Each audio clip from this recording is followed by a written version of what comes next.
Do you want to make money passively in real estate, but have less risk than people that do it through equity? Well, you can do it through private lending. That's what I'm going to talk about in part 10 of my 10-part series on how to build wealth in real estate. Stand by.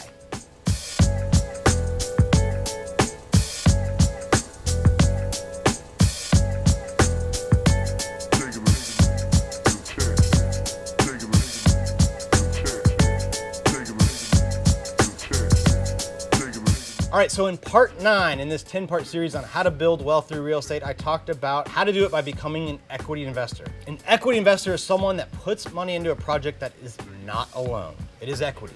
It's not secured by the property. Well, there's a way to do it with less risk through lending. Now, that of course comes with trade-off. Equity investors are gonna get paid more. That's because they are last in line. They are behind the primary bank, the secondary bank if there is one, and anyone that has a preferred equity position actually. So lending is a way where you get more security. All right, there's two basic types when it comes to lending. The first is where you are the primary lender. That means you have the first deed of trust. That means you're putting up the bulk of the money for the project.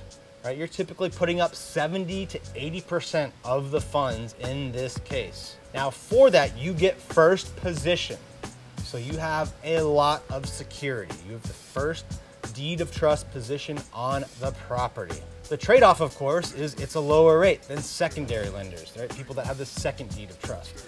First trust lending, typically in the private lending, hard money lending world, first trust lenders are gonna make a couple points. This is where they get a percentage, 1 point is 1%, 2 points is 2%, and so on. They get a few points, 2 to 4 points is what I see a lot of the entire mortgage, and they get anywhere from 7 to 10, even 12%. All right, it can be kind of in that range. It fluctuates over time. It's gonna depend on the project, of course, how big the loan is. There's a lot of factors, but again, this is a way to make money that's typically higher than you'd get in the stock market, but with much security. Now, you should do the same due diligence that you would as an equity investor. You should investigate the property, make sure it's not encumbered by other liens or tax liens or anything like that. Make sure it's a solid business plan and make sure it is a solid operator. All right, there's less risk in it, but you still want to make sure that you're giving your money to someone that is going to take care of it well. The other way to do it is by becoming the second lender. Second lender is going to be closer to what an equity person would get in terms of return. In fact, we often pay the same to secondary lenders as we do our equity partner. We're just giving them a little bit more security. So secondary lenders, they're going to be in that second position, right? They've got the bank, the first bank in front of them, or the first lender. So they've got to wait to get paid until after that first lender's paid off. In exchange for that, right, they've got more risk. So in exchange for that, they are going to get a higher rate of return, typically well into the mid double digits. So really, really great, solid returns. Make sure you vet the operators, right? Make sure you vet the deal. And you should also make sure that the main partners, the operators, have some skin in the game, right?